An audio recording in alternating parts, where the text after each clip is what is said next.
Call आया, ये लोग ने गोदी मीडिया हाय हाय चिल्लाना शुरू कर दिया है और एटलीस्ट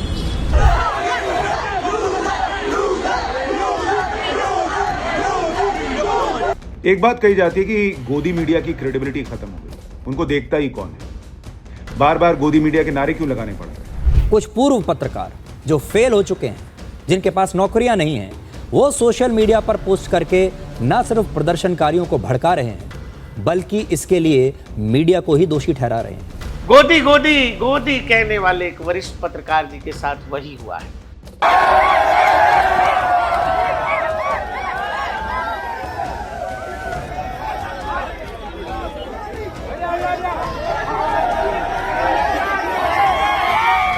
क्योंकि अजीत जी के चेहरे का एक्सप्रेशन ये बता रहा है कि बाबू हम नहीं हैं, ए बाबू हम नहीं हैं, वो वाले नहीं हैं, हम तो इंडिपेंडेंट, हम तो स्वतंत्र हैं। कि जिस उन्मादी भीड़ को आप पैदा करना चाह रहे थे पत्रकारों के खिलाफ, वो जब आप पर हमला करती है तब आपको याद आता है कि नहीं, ये हिंसा गलत है। आपका खुद का चरित्र अगर राम जैसा है तो ही दूसरों पर प्रश्न करिए। नहीं, इतना सब कुछ कहानी सबको पता है, सबको पता है, लेकिन क्या आप रख रहे हैं? सरकार के स्लीपर सेल बनकर चैनलों में बैठे एंकर्स, एडिटर्स और रिपोर्टर्स के लिए आत्मचिंतन करने का वक्त आ गया है। क्या आत्मचिंतन करें? विद्यार्थी लोग पत्थर नहीं मार रहा है, बहुत सुंदर, बढ़िया क्रांति हो रहा है। नहीं, विद्यार्थी लोग गाली भी नहीं दे रहा है, बहुत बढ़िया। विद्यार्थी लोग ये करना है, मेरे को मिल जाती है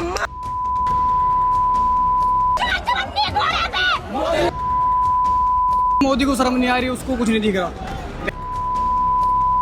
गोदी गोदी गोदी फिर भी ठीक है, लेकिन आपको लोग क्या मान रहे हैं? आपको लोग एंटी नेशनल मान रहे हैं, आपको लोग राष्ट्रद्रोही मान रहे हैं। दर्शकों, ये वो कहानी है जो कहने का मन तो बहुत दिनों से था, लेकिन कह नहीं पा रहा था, क्योंकि कुछ मर्यादाएं हैं, कुछ बाधाएं हैं जो रोक रही थी कि नहीं चलो छोड़ दो, जाने दो, नहीं कहना है। हुआ क्या है कि 2014 के बाद एक टर्म आपने सुना होगा, गोदी मीडिया। ये बार बार आपके इंटरनेट फीड पर, ट्विटर पर, इंस्टा पर कोई कह रहा होगा या लिख रहा होगा या बता रहा होगा, गोदी मीडिया, गोदी मीडिया, गोदी मीडिया। गजब की बात यह है कि ये जो जनजी जनरेशन जो सड़कों पर था, उसको इस बात का इल्म कितना है कि ये जो गोदी मीडिया है, इसका जन्म ठीक 2014 के बाद हुआ। और ये गोदी मीडिया कहने वाले वो लोग जिनका पूरा जीवन गोदी में बैठकर बीता है, जो खुद सत्ता के दरबारी रहे लंबे समय तक, वो लोग जब निकाल दिए गए, धकिया दिए गए, जब किसी काम के नहीं रहे, जब एक्सपायर हो गए, जब बदलते मीडिया के युग में उनका टेलीविजन में कोई जगह नहीं रह गया, तब उन्होंने जो नया रास्ता अख्तियार किया और उसके बाद उन्होंने ये टर्म देना शुरू किया, गोदी मीडिया, गोदी मीडिया, गोदी मीडिया। अब चूंकि वो टेलीविजन में नहीं है, अब चूंकि वो मेन स्ट्रीम मीडिया का हिस्सा नहीं है, कोई पूछता नहीं है, कहीं काम मिलेगा भी नहीं, अब उन्होंने एक रास्ता अख्तियार कर लिया है, जो ही जहां जो चला रहा है वो सीधे गोदी मीडिया, गोदी मीडिया, गोदी मीडिया। और फिर हमने देखा कि जंतर मंतर पर कैसे मेन स्ट्रीम के लोगों के साथ, मेन स्ट्रीम छोड़ दीजिए, वो पत्रकार जो राइट विंग के थे, जो नेशनलिस्ट थे, या जो देश की आवाज उठा रहे, वो तस्वीर जो कहीं कोई गाली दे रहा है, कहीं कोई हिंसा कर रहा है, कहीं कोई पथराव कर रहा है, जिसको आप 100% स्वच्छ, साफ, पवित्र, क्रांति, आंदोलन, जाने क्या क्या कह रहे हैं, एक पत्रकारों का समूह ऐसा है जो कह रहा नहीं। इसमें केवल छात्र शामिल नहीं है, छात्रों के सवाल के साथ, छात्रों को आगे रखकर इसमें कुछ ऐसे लोग हैं जो देश विरोधी हैं, जो देश के खिलाफ की बात कर रहे हैं, जो पुलिस वालों पर पत्थर चला रहे हैं, पुलिस वालों को घायल कर रहे हैं, देश के प्रधानमंत्री को गाली दे रहे हैं। और इस तरह के वो पत्रकार जो इस आंदोलन का दूसरा पक्ष दिखा रहे थे, उनके साथ क्या कुछ नहीं हुआ।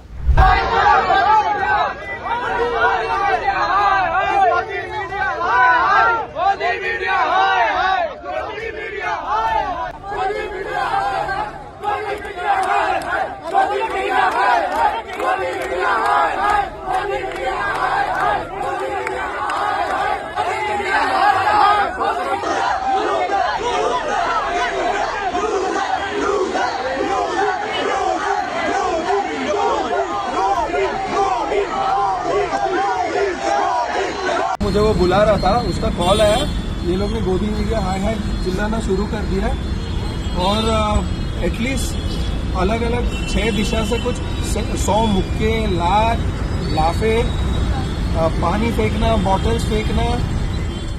लेकिन फिर आपने वो सुना है?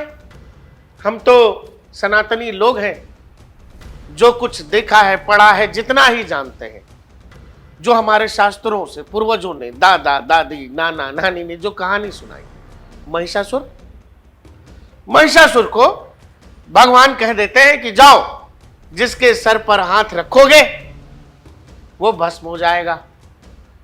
महिषासुर ने एक दिन क्या किया, भगवान भोलेनाथ ने उनको वरदान दिया था महिषासुर को। एक दिन वो पड़ गया महादेव के ही पीछे। कुछ यही हाल गोदी गोदी गोदी कहने वाले एक वरिष्ठ पत्रकार जी के साथ वही हुआ है।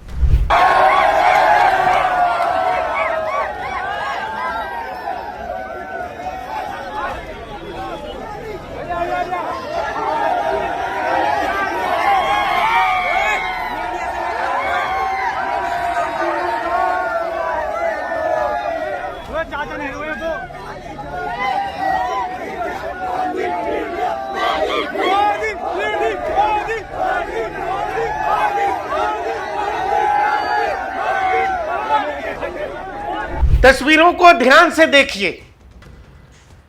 ये वही अजीत अंजुम है जिनका दावा है कि ये एकदम पाक साफ असल पत्रकारिता, असल जमीन की पत्रकारिता तो ये कर रहे हैं। बाकी लोग तो सब गोदी है, सब गोदी है। और मैंने महिषासुर वाला उदाहरण इसलिए दिया क्योंकि इनको घेरने वाला जो गुट है या गिरोह है या समूह है, वो कोई राइट विंगर्स का समूह नहीं है। ऐसा नहीं है कि अजीत जी को बनारस में कुछ लोगों ने घेर दिया है, ऐसा बिल्कुल भी नहीं है कि अजीत जी को गोरखपुर में कुछ लोगों ने घेर दिया है। अजीत जी घेरे गए हैं उन्हीं कॉकरोचों के द्वारा जिसको लेकर ये बता रहे थे कि ये क्रांति है, ये क्रांति की ज्वाला, ये मशाल, ये तो बदलाव की बयार है। इसीलिए मैंने कहा कि महिषासुर, आपके मित्र माननीय रवीश कुमार जी ने जीवन भर टीवी में नौकरी करके करोड़ों की तनख्वाह लेकर अपना सब कुछ बनाया और जब धकिया के निकाल दिए गए तो गोदी मीडिया, जिन पत्रकार महोदय को कोई देखता नहीं था, उनका शो 8 बजे या 9 बजे जो भी वो करते थे, जो राष्ट्र के नाम का संबोधन रोज आया करता था, टेलीविजन रेटिंग्स बताया करती थी कि रवीश बाबू का शो नीचे से पहले नंबर पे होता था। हर चीज का पैमाना है टेलीविजन मीडिया में। आप तो बड़े लंबे दौर तक संपादक रहे, आप भी रेटिंग की रेस में शामिल रहे, आप भी रेटिंग ऊपर नीचे होता था तो आपका भी बीपी ऊपर नीचे होता था। हमने तो देखा है, हमने तो देखा है। तो उन्हीं रवीश जी ने कह दिया गोदी मीडिया, आप उस शब्द को लेकर के उड़े, आप लोगों ने उस शब्द का प्रचार किया। आज की वो भीड़ जिसने आपको घेर रखी है, शायद उसको इस बात का इल्म ही नहीं है कि वो गोदी मीडिया जिस शब्द का इस्तेमाल आप अपने विरोधियों के लिए या फिर ऐसे लोगों के लिए जिनको आप पसंद नहीं करते, जो आपके हिसाब से अलग बात कर रहे हैं, जो आपके एजेंडे, आपके विषयों को सूट नहीं करता है, आप तो उनके लिए करते हैं। लेकिन ये जेंजी है, जेंजी बहुत जानकारी जुटाने में बहुत बार यकीन नहीं करता है। उसको शब्द मिल गया है, उसको शब्द मिल गया है गोदी मीडिया।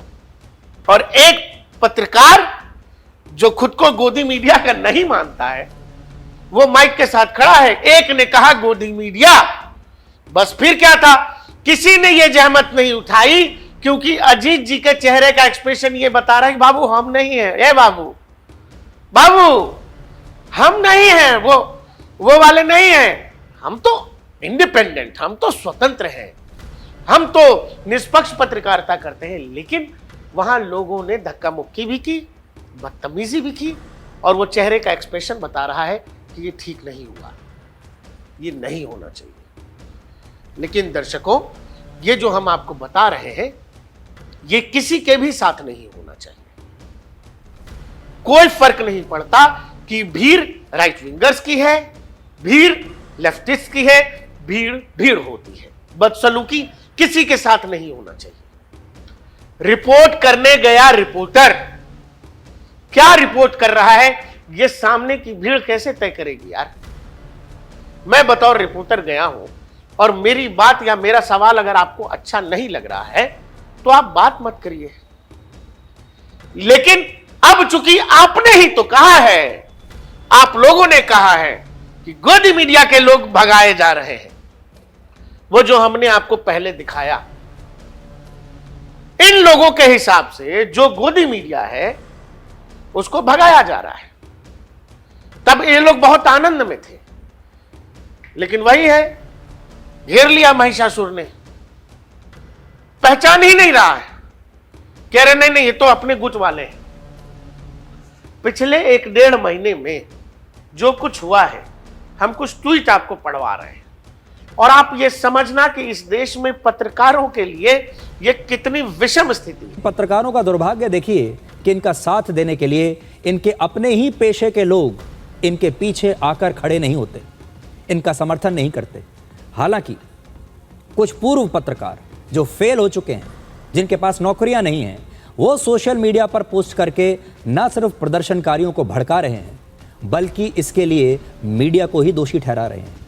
इस तरह की बातें लिखकर ये तमाम पूर्व पत्रकार जंतर मंतर से रिपोर्टिंग करने वाले पत्रकारों की जान को खतरे में डाल रहे हैं। ये प्रदर्शनकारियों को उकसा रहे हैं। जो प्रदर्शनकारी हिंसा कर रहे हैं उन्हें ये बताने की कोशिश कर रहे हैं कि आप बिल्कुल ठीक कर रहे हैं। ये वो पूर्व पत्रकार हैं जो एक ज़माने में बड़े बड़े मीडिया संस्थानों में काम किया करते थे और खुलकर अपना एजेंडा चलाया करते थे। संकट यह है कि एक भीड़ जो कहीं उन्मादी होती है, कहीं किसी को दौड़ा लेती है, आप उसको क्रांति का नाम दे रहे हैं।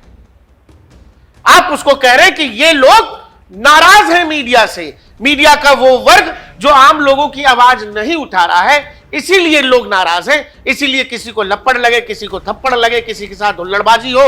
महिलाओं के साथ बदतमीजी हुई है जंतर मंतर पर, महिला पत्रकारों के साथ, मेन स्ट्रीम मीडिया की पत्रकारों के साथ, सबकी कहानियां हैं। लेकिन आप कह रहे हो लोग नाराज हैं, लोग नाराज हैं। तो फिर कल को जब आप बनारस में घेर लिए जाओगे, कल को जब आप गोरखपुर में घेर लिए जाओगे, हुआ नहीं है, ये वाली भीड़ जो है जंतर मंतर पर ही घेर रही है, तो फिर कैसे कोई ये कहेगा कि नहीं नहीं अजीत जी के साथ जो हुआ ये नहीं होना चाहिए, उनके साथ जो हुआ वो गड़बड़ हुआ। आप में ये कहने की क्षमता है, ये हिम्मत है। आप लोगों ने मेन स्ट्रीम मीडिया को इस कदर बदनाम करने की कोशिश की है, जबकि एक दौर में आप खुद उसका हिस्सा थे। बतौर संपादक चैनल चलाया है आपने, और आप लोगों ने इतनी नफरत पैदा की है कि लोग अब इसका असल मतलब समझने को भी तैयार नहीं है कि आपका आशय क्या है। हर आदमी जो माइक में लिए घूम रहा है, कुछ लोग सीधे गए गोदी मीडिया। जिसको पत्रकार का सवाल समझ नहीं आया, जिसको पत्रकार का सवाल अपने हिसाब का नहीं लगा, ए गोदी मीडिया, इसीलिए आप डरा गए। कुछ ट्वीट से वो ट्वीट पढ़िए, आपको ट्वीट से ये समझ में आ जाएगा कि पिछले 10-12 सालों में जो लोग खुद के निष्पक्ष, स्वतंत्र और खुद को आदर्श स्थिति में मानते हैं, अपने लिए उन्होंने बड़ा पैमाना तय करके रखा है, और वो ये मानते हैं कि आप उनको एकदम सर्वश्रेष्ठ मानदंडों पर माने, एकदम ISI मार्का वाला पत्रकार, यही सब है। लिख रहे हैं सरकारी स्लीपर सेल का हिस्सा बनकर चैनलों में बैठे एडिटर्स, एंकर्स और रिपोर्टर्स को अब सचेत होने का वक्त आ गया है। सुनते जाइए। मीडिया का काम होता है जनता की आवाज को सरकार तक पहुंचाना, सरकार की जवाबदेही तय करना, सरकार से सवाल पूछना। लेकिन 12 सालों से सबने मोदी के नाम की ऐसी घट्टी पी ली है कि मोदी से सवाल पूछने वाले इन्हें देश के दुश्मन लगते हैं। अब यही बात अजीत जी से कोई पूछ दे कि अजीत जी 2014 से पहले भी सरकार होती होगी, सरकारें चलती होंगी, Manmohan Singh puppet prime minister थे, दुनिया जानती है कितने डिबेट में क्या कर लिया था आपने। बतौर संपादक ऐसी खबरें आई हैं न्यूज रूम में, रिपोर्टर्स ने दी है और आपने उन खबरों को गिराया है। क्यों? क्योंकि उसमें गांधी परिवार का नाम है, दामाद जी का नाम है। डीएलएफ घोटाले में बहुत सारे ऐसे नेता जो गांधी परिवार से सीधे जुड़े हैं रोका गया है। हो सकता है हुड्डा जी का नाम चला है लेकिन दामाद जी का नाम रोका गया। इस वाली ब्रेकिंग को गिरा देना टॉक बैक पे आता था। वो लोग जो खुद के निष्पक्ष होने का, स्वतंत्र होने का इतना दावा करते हैं, उनका अपना इतिहास कैसा है उनको एक बार देखना चाहिए, सोचना चाहिए। आज जो लोग अपने लिए चाहते हैं कि आप उनको आदर्श मानिए, वही पत्रकारिता के प्रतिबिंब हैं, वही खूंटा है कि भाई साहब आगे लिख रहे हैं, सुना है जेल रिटर्न तिहाड़ी मेरे और रवीश जैसे पत्रकारों के लिए कुछ बोल रहा है। आयरनी क्या है जानते हैं? ये रवीश कुमार जी जैसे लोगों का, रवीश जी जीवन भर टीवी में काम किए और रवीश जी से जब कोई पूछता है ना तो कहते हैं टीवी क्यों देखते हो, टीवी मत देखा करो। जीवन भर आप समझो, जो व्यक्ति अपना जीवन निकाल चुका टीवी में, जो व्यक्ति करोड़ों अरबों की संपत्ति बना चुका टीवी से कमाकर, वो व्यक्ति अब कह रहा है कि ना हमको मलाई खा लिए बाबू, अब तुम खा के क्या करोगे, छोड़ो छोड़ो बेकार है। ये लोग आपको ऐसी निराशा से भर देंगे कि लगेगा कि देश में सब कुछ बेकार, सब कुछ बर्बाद। और गजब की बात यह है कि ये सब कुछ बर्बाद, सब कुछ तबाह, सब कुछ खराब 2014 के बाद ही हुआ। 2014 से पहले सब कुछ एकदम चंगासी, सब कुछ। आगे बताऊंगा, आगे लिख रहे हैं, ध्यान दीजिएगा, शब्दों पर गौर करिए। चीफ जस्टिस के एक बयान से पैदा हुई कॉकरोच, जनता पार्टी ने मोदी सरकार की चूलें हिला दी हैं। 12 सालों में पहली बार एक आंदोलन ने एक मंत्री का इस्तीफा लेने के लिए मोदी को मजबूर कर दिया।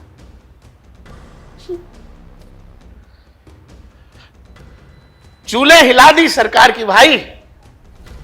और दर्शकों, आपको यह पता है, पहलवानों का आंदोलन हो, सीए एनआरसी का आंदोलन हो, कोविड का समय हो, या ऐसा कोई भी मौका जिस समय ये कुछ लोग सड़कों पर हो, मोदी विरोधी नारे लग रहे हो, इन लोगों ने हर बार आपको यही बताया है कि सरकार की चूल्हे हिल गई, सरकार गई, मोदी बर्बाद हो गए।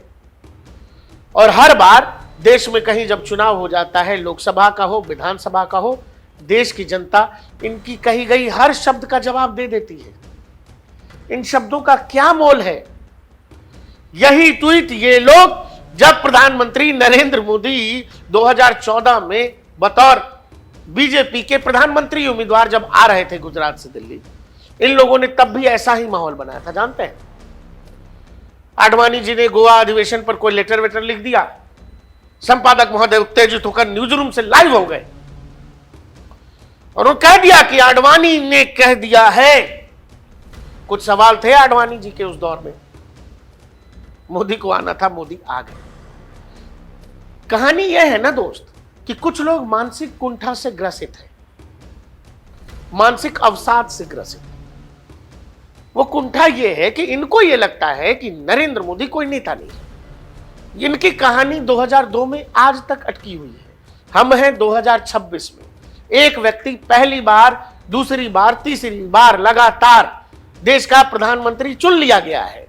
इनकी कहानी, इनकी गाड़ी आज भी 2002 के चश्मे से शुरू होती है। चूंकि इनको लगता है कि मोदी नेता नहीं है, इनको लगता है कि सरकार की चूल्हे हिल गई और ये सब चूल्हे हिला रहे। हिलाइए, और ऐसा लग रहा है कि आने वाले 10-12 साल और भी हिलाना पड़ेगा। ऐसे ही चूल्हे हिलाइए, जमीन हिलाइए, जमीन खिसकाइए। हो क्या रहा है? हो ये रहा है कि जब 2024 में आप इन लोगों की रिपोर्टिंग देख लो, अपने बच्चों को बचाइए,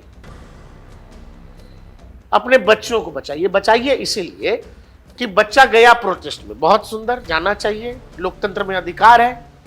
लेकिन बच्चा अगर पत्थर भी मार रहा है, नारे लगा रहा है और माइक पर बोल भी रहा है और हम देख रहे हैं और हम अंदर से खुश इसीलिए हैं कि अरे कोई बात नहीं, मोदी जी को गाली दे रहा, हमको क्या दिक्कत है, हम बात करें। हाँ बेटा, वाह बेटा, बेटी मेरा, बेटी तुम तो मेरा दिल जीत गई बेटी, क्या बात है बेटी। बेटी कह रही है कि मैं अपनी मां को नहीं बताई हूं, मां को बिना बताए आ गई हूं। वाह बेटा वाह। अगर ऐसे लोग आपको लग रहे हैं कि ये पत्रकारिता में कोई बड़े उच्चतम मापदंड स्थापित कर रहे हैं तो मुझे माफ करिए, मुझे माफ करिए। अपने बच्चों को गुमराह होने से बचाइए। कहते हैं बच्चा जो गलत कर रहा है ना, तो बच्चे को वो भी बताओ कि बेटा ठीक है, ये सब तो ठीक है, लीक हो गया, सरकार को इस्तीफा देना चाहिए, सरकार को खत्म हो जाना चाहिए, लेकिन ये बता बेटा तू प्रधानमंत्री को गाली क्यों दे रहा है, तुम लोग दिल्ली पुलिस के ऊपर पत्थर क्यों चला रहे हो, तुम अश्लील नारेबाजी क्यों कर रहे हो। एक सवाल इन लोगों ने उन कथित क्रांतिकारियों से पूछा है।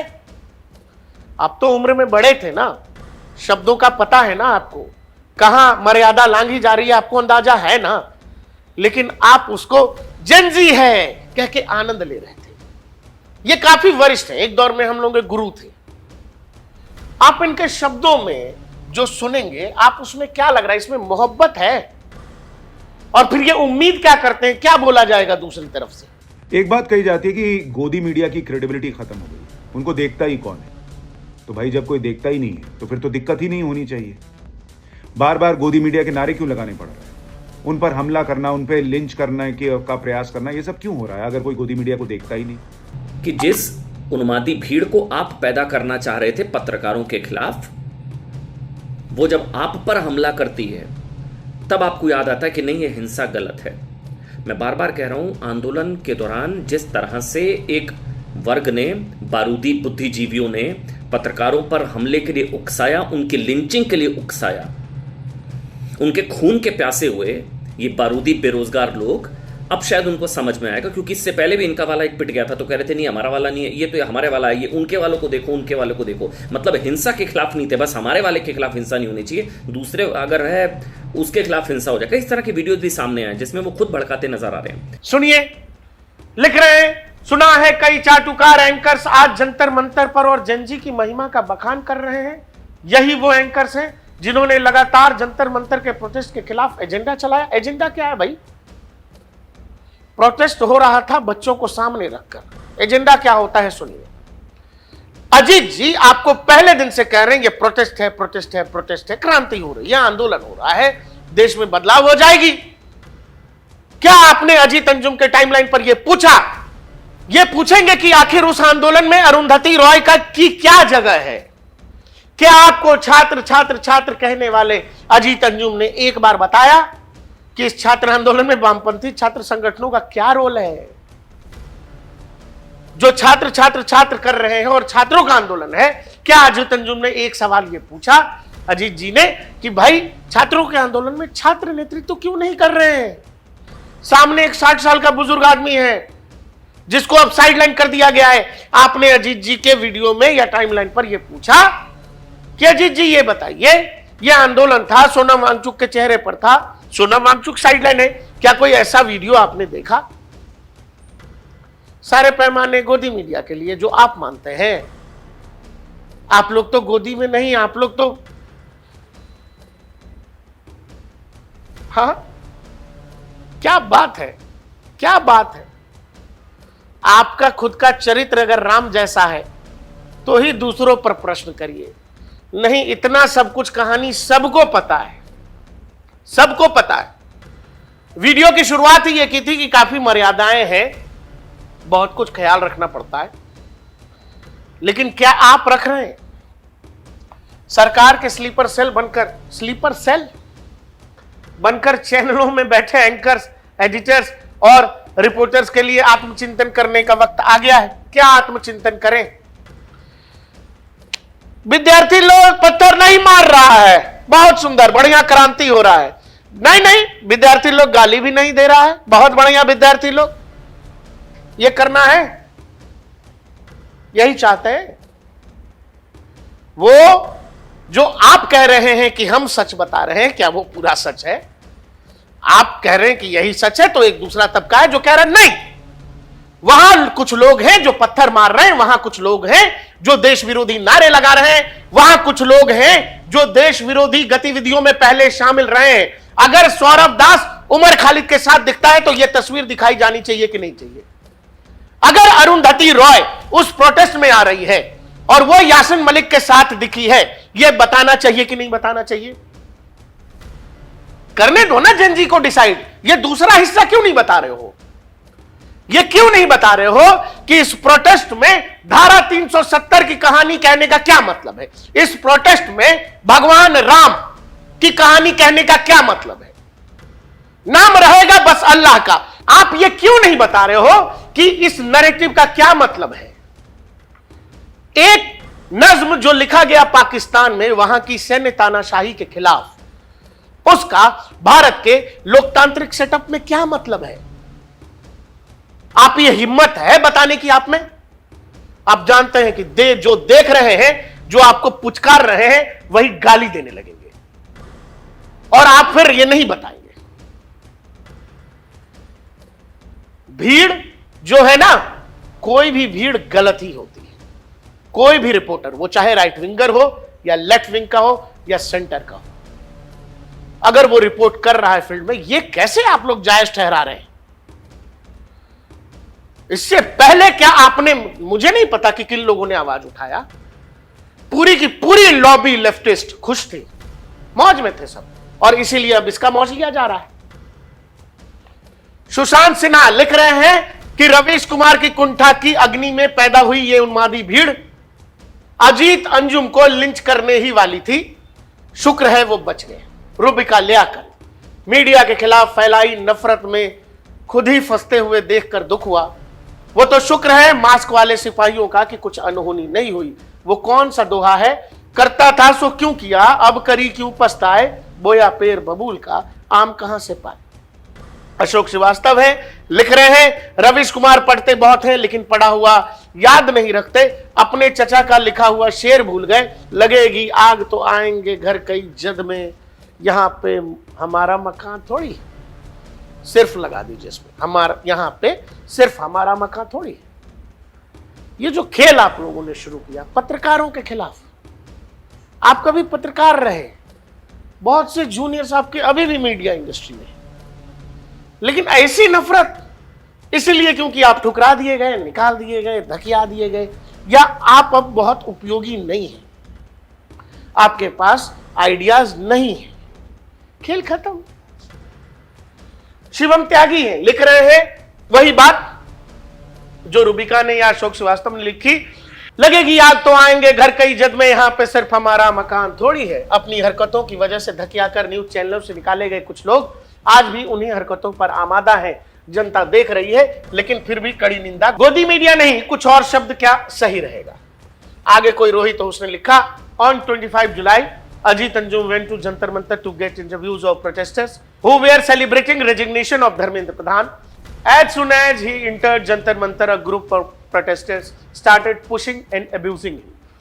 Couple of minutes later, the group started shouting Godi Media, and kicked Ajit Anjum from behind. Ajit Anjum was shocked and angry and tried to explain then that he is not Godi Media, how he always makes videos against Modi and BJP. कोई नहीं मान रहा है, लेकिन ये खेल खेला किसने, ये किया किसने? रवीश कुमार लिख रहे हैं, गोदी मीडिया भारत के अर्जित लोकतंत्र का हत्यारा है, यह बात इतिहास का साक्ष्य। ओह माय गॉड, लोकतंत्र का हथियार? एक चैनल के पत्रकार डायरेक्ट प्राइम मिनिस्टर ऑफिस में बगैर सुरक्षा जांच के जब घुसा करते थे, लोकतंत्र उस दौर में बचा करता था। कैबिनेट रिशफलमेंट में चैनल से फोन जाता था कि इसको भी एडजस्ट करिए, उस दौर में लोकतंत्र बच रहा था। कैबिनेट रिशफल होगा कब? बाद में, लिस्ट पहले चैनल तक आती थी, लोकतंत्र बच रहा था। जिन लोगों के पास कैश फॉर वोट की कहानी पहले थी और उन लोगों ने वो सीडी प्ले नहीं की। लोकतंत्र बच रहा था, ये लोकतंत्र बचा रहे थे आप लोग।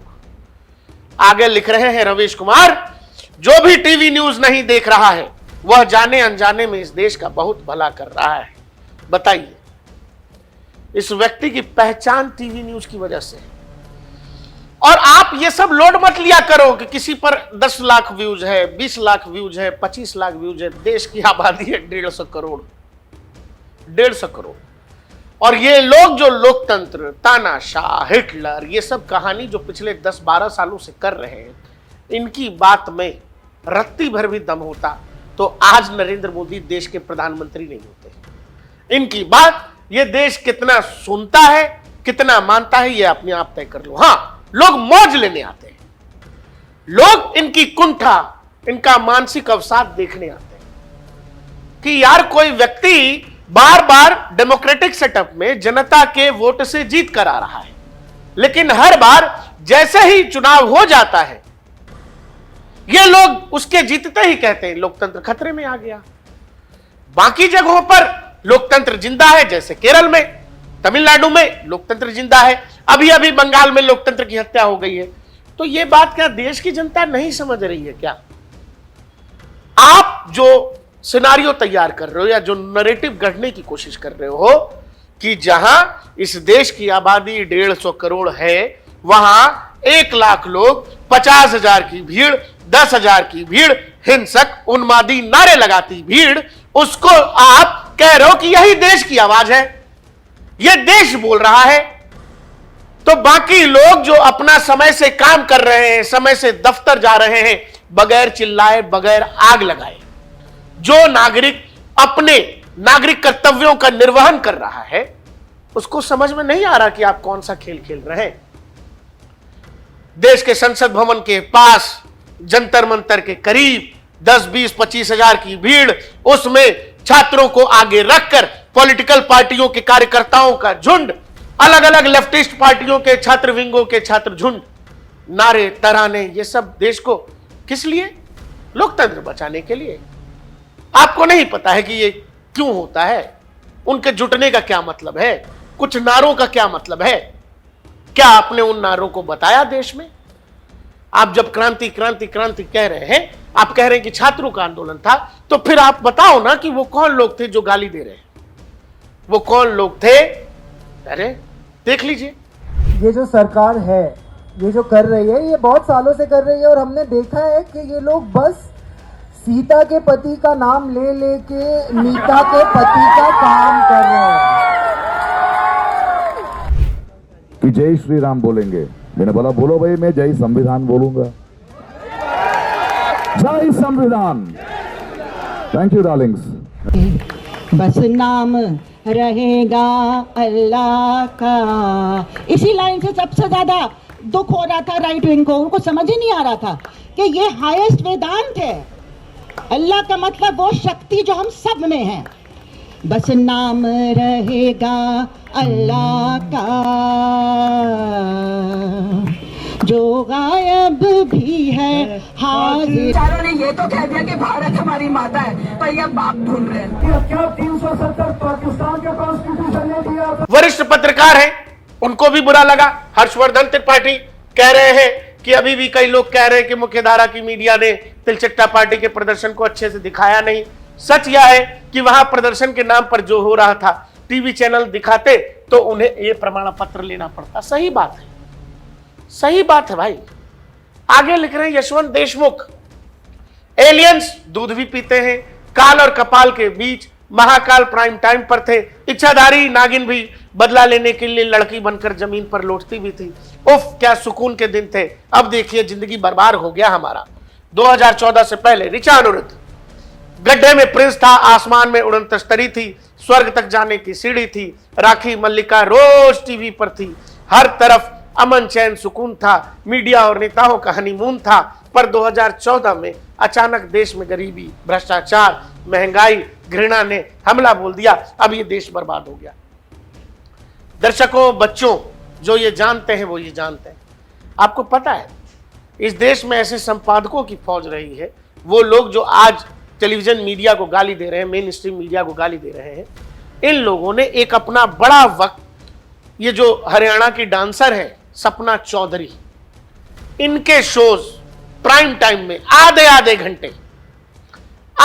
घंटे के शोज अनवरत सपना का डांस चलाया है।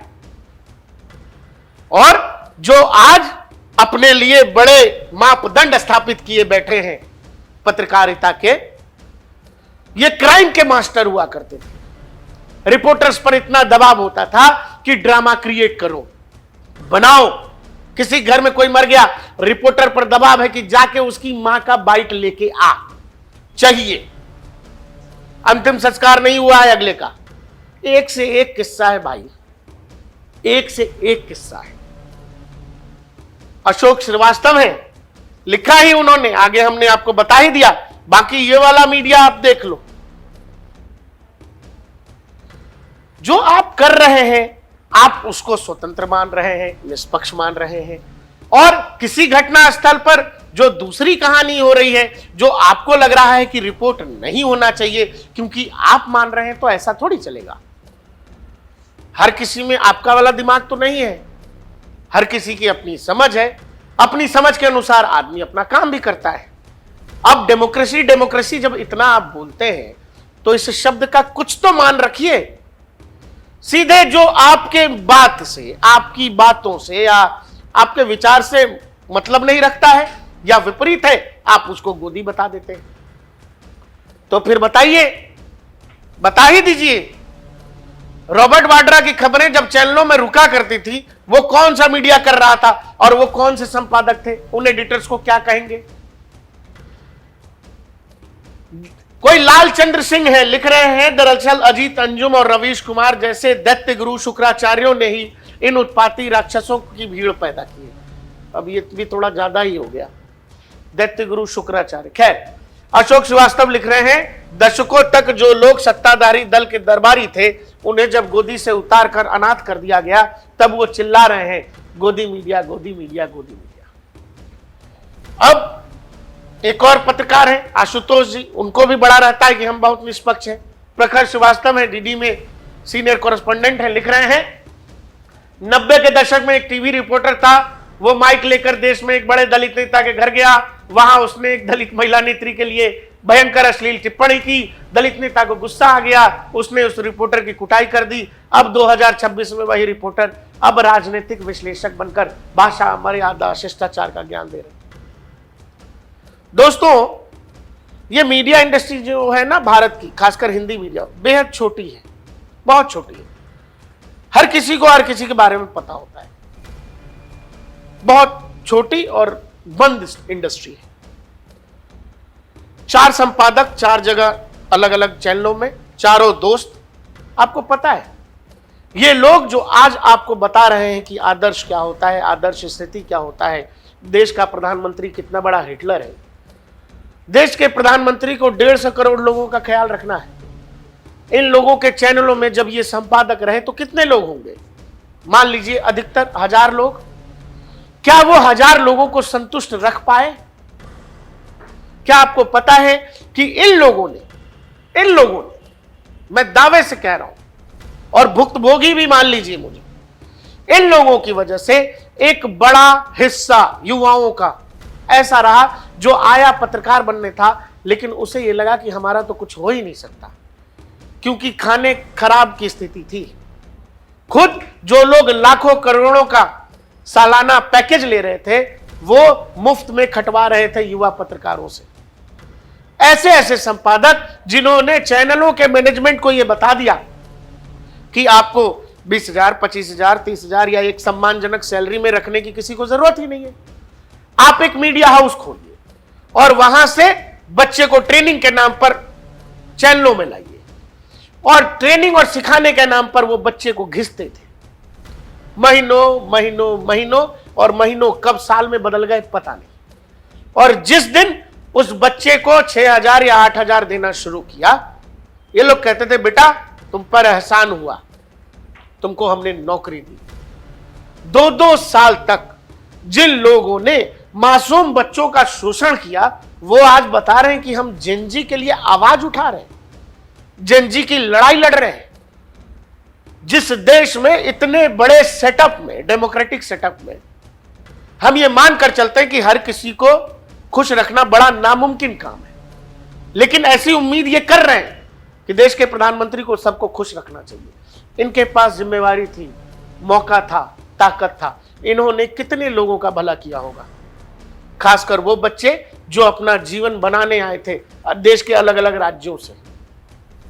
कुछ तो फ्री में खटते खटते घर चले गए वापस, उम्मीद खो गए कि भाई क्या होगा। एक और कहानी सुन लीजिए, एक आदमी की 30,000 की नौकरी इसीलिए चली गई क्योंकि संपादक महोदय को यह लगा कि ये जो बच्चा जो फ्री में हम लाए हैं, जो हमारे एजुकेशन वाले कॉलेज से आया है, मीडिया कॉलेज से आया है, ये वाला तो 30,000 के बराबर ही काम कर दे रहा है, तो 30,000 वाले की नौकरी ले ली। अब ऐसा नहीं है कि 30,000 वाले की नौकरी ली तो ये जो फ्री वाला है इसको पैसा दिया ना, वो फ्री वाला काम करता रहा। फिर संपादक महोदय जब किसी दूसरे चैनल में जाने लगे, उससे पहले बोले कि ये लो तुम पैसा लो। कितना जानते हैं? डबल डिजिट में भी नहीं। ऐसे ऐसे लोग अपने लिए आज ये मांग कर रहे हैं, अरे हम जो काम कर रहे हैं वो कोई कर ही नहीं रहा है। जबकि सच ये है कि ये जो 8-10 मेन स्ट्रीम के आपको चैनल दिखाई दे रहे हैं, एक दौर ऐसा था कि इन लोगों ने ऐसा खराब सिस्टम बना दिया था कि आपको मान लीजिए कहीं नौकरी लगी और आपको जाना है, आपने इस्तीफा दिया, संपादक महोदय को पता लगा। संपादक महोदय तो चारों खाने में बैठे हैं, चारों दोस्त हैं, एक गिरोह है, एक गैंग है। एक गैंग लीडर ने दूसरे गैंग लीडर को फोन किया, बोला यार ऐसा कोई जा रहा है क्या, मना कर दो। मना कर दो का मतलब यह कि एचआर से ऑफर लेटर भेजा जा चुका है। चूंकि संपादक महोदय नहीं चाहते कि यह आदमी वहां से उठ के जाए, मतलब आपको अगर 10 रुपया मिल रहा है और कहीं 20 रुपए की नौकरी आपको लग रही है तो संपादक महोदय आपको जाने ही नहीं देते थे। यही करो। और अपना हर साल बढ़ रहा है, अपना हर साल बढ़ रहा है। कोई जरूरत नहीं है सैलरी पर लोगों को रखने की। क्या जरूरत है? अलग अलग अब जाऊंगा तो विषय से हम लोग ऑलरेडी मुझे लगता है विषयांतर हो गए, लेकिन मुझे लगा कि कुछ चीजें जो बतानी जरूरी है। ये लोग जो अपने लिए चाह रहे हैं कि आप उनको जाने भारत रत्न दे दें, पद्म विभूषण दे दें, क्या दे दें, उनकी आरती उठाइए। आपको अंदाजा नहीं है न्यूज रूम में ये लोग अपने सहकर्मियों से कैसे बर्ताव करते थे।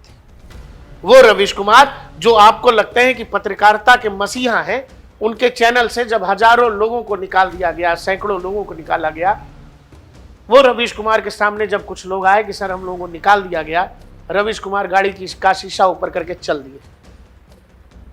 ये आम किस्से हैं मीडिया में, आप दर्शकों को नहीं पता होगा, आपको लगता होगा कि यार क्या महान आदमी है, लेकिन उन लोगों से पूछिए जिन लोगों ने कभी इनके अंडर में काम किया है, जिन लोगों ने अपने सहकर्मियों से कभी इज्जत से बात नहीं की।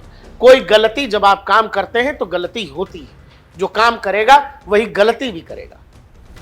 लेकिन आप भरी न्यूज रूम में जब किसी को जलील करते हैं, जलील तो अलग शब्द है मेरे भाई, इससे ऊपर कुछ लगता हो तो लगा लो। आदमी को यह एहसास करा देना कि तुम पैदा क्यों हुए। ऐसे ऐसे लोग आज अपने लिए चाह रहे हैं कि आप उनको जाने क्या भगवान मान ले।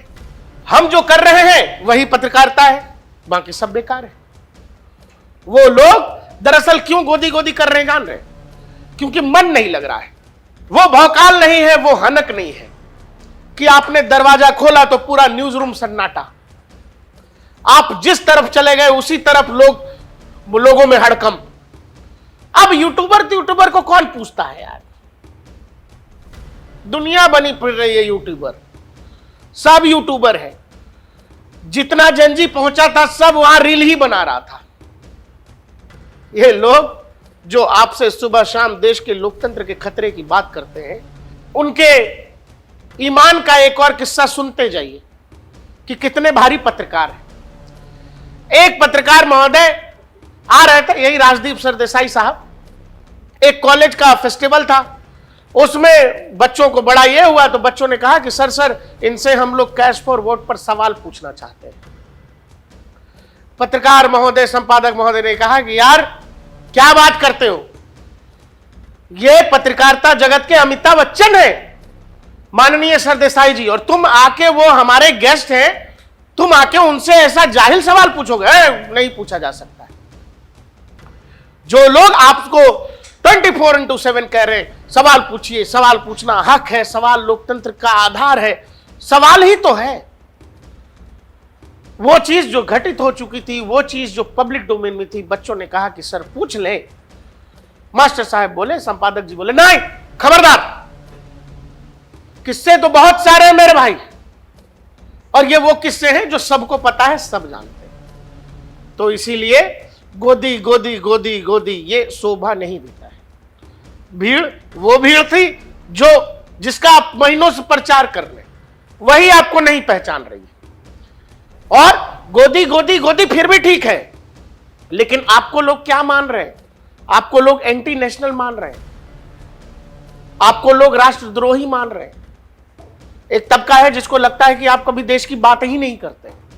आप लोग एंटी नेशनल पत्रकारिता करते हैं, आप एंटी इंडिया पत्रकारिता कर रहे हैं। तो गोदी गोदी ज्यादा बुरा है या एंटी नेशनल होना, एंटी इंडिया का टैग लगे होना, यह ज्यादा बुरा है? मुझे बताइएगा। और हिंसा किसी के भी साथ हो, उसका आनंद मत लीजिए, क्योंकि अगर आपको भी जमीन पर ही पत्रकारिता करनी है तो बनारस, गोरखपुर, इस देश में बहुत बड़ा हिस्सा ऐसा है जो उस पार्टी के कब्जे में है जिसको आप पसंद नहीं करते। तो यह मुश्किल कितनी बढ़ सकती है, यह आपको समझना चाहिए। देखते रहिए DNP इंडिया, हर खबर भरोसे के साथ।